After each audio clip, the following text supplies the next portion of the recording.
You've been spending a lot of time at your auntie house. How's the couch life? Got my woman and my baby living there. It's hard, man. But you know, everybody can't do what you do. Really, what I do getting played out, Dre. Where the money at? Why you gotta be so ruthless, cuz? I'll make a few changes. Where you think you going? I'm just trying to get home. That's my son! You need to get back in the house or I will ruin your night. I gotta talk to my moms like that. Recently nominated for the movie Straight Outta Compton as a screenwriter for the Academy Awards. And Framingham's really excited to have you with us in the studio. Andrea, welcome to our show. Thank you so much. So happy to be talking to you guys.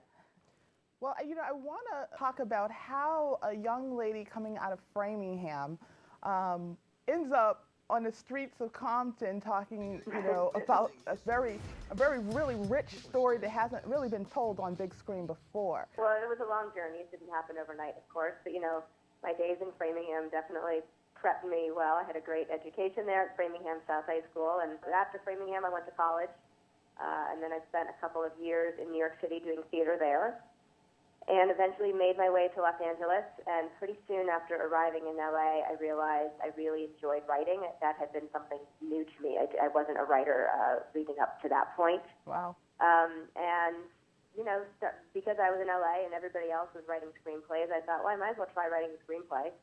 And I really loved the process, I found. And I got extremely lucky and got a screenplay into the right person's hands and sold my first screenplay back in 2003. And, you know, I've been very, very fortunate to have a nice career as a screenwriter since then. Any writer needs to just have a great, solid education, not just in movies, but in life. And particularly going to Framingham South, it was a very diverse high school. You talk about the NWA story like it's a story of America. Can you talk about what that means?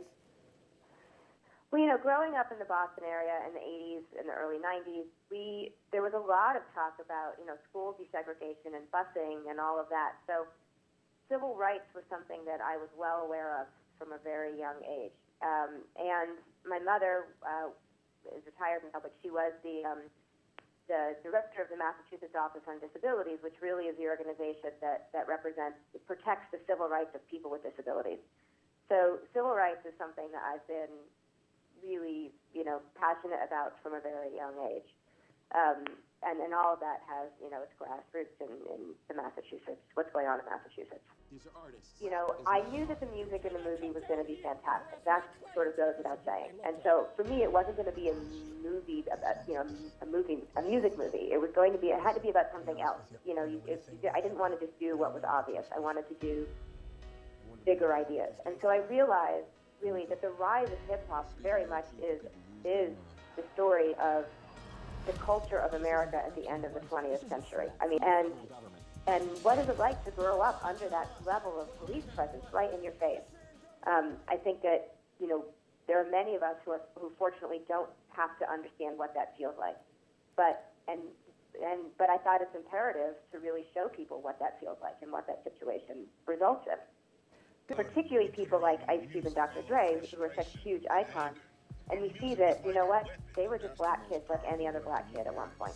And see the abuse that they suffered, I think it all sort of brought it home a lot more clearly for people, and they could relate to it a lot better. And I spent, I mean, God knows, countless hours talking to Ice Cube and Eazy-E's widow, Tamika Woods Wright, and Ren and DJ Yella and everybody else I could possibly think of in their world. And that whole process took about 10 months.